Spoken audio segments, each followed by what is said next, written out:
تصوري بقى يا سعدية لما واحدة زيك عديمة المعرفة تفهم في الأصول العاطفية أكتر من خطيبتي الجامعية. وهي دي عايزة علام يا سيدي؟ تصوري بسلامتها عاوزة تعمل مصنع لحفظ الكوارع في علب والملوخية في أزايز علشان تصدرها. ودي سلطة ايه دي يا سيدي؟ سلطة مايعة من غير خل ولا زيت.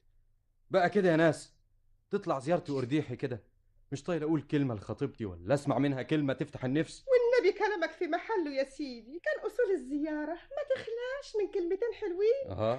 شهقة، أيوه. تمهيدة. وما خفي كان أعظم. هاتلنا قهوة يا سعدية. تشرب قهوة مظبوط ولا سكر زيادة يا سيدي؟ السادة حزين. سادة ليه؟ اعملي لنا فنجانين سكر زيادة. حاضر يا ستي.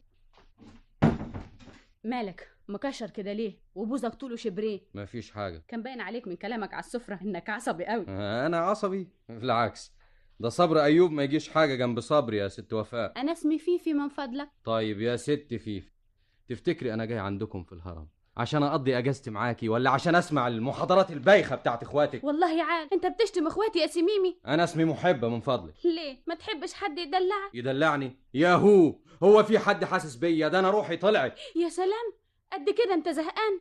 على كل حال ميمي ده اسم الدلع بتاع بابا، وعشان كده بدلعك بيه. طب ده الحاجة الوحيدة اللي حبيتها فيك اسمك. بس دي الحاجة الوحيدة؟ ايوه يا سميم. بقى اسمعي يا ست وفاء، ها؟ كلمة ورد غطاها ورد خالص كمان. ايه ده؟ انت بتخرف؟ لا بس بكلمك بلغة الأعمال، اللغة اللي ما سمعتش غيرها من ساعة ما جيت لغاية دلوقتي. جاوبيني بصراحة. لا ده انت زودتها خالص. بين التاجر والتاجر كلمتين، استبينه ويفتح الله. بتحبيني ولا لا؟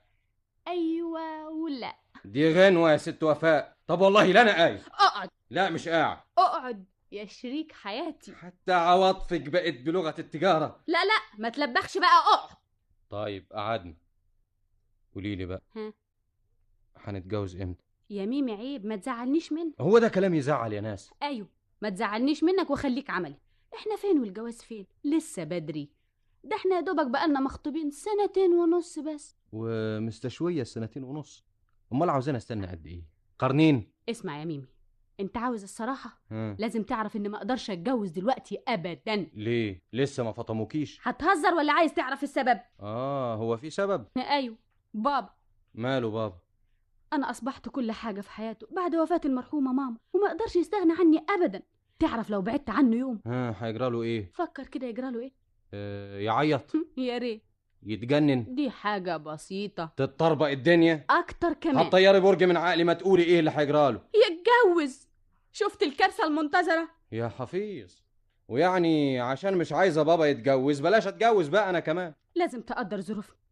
انما يعني انا شايف انكم بقيتم كبار ومش محتاجين حاجه، ليه تمانعوا في جوازه؟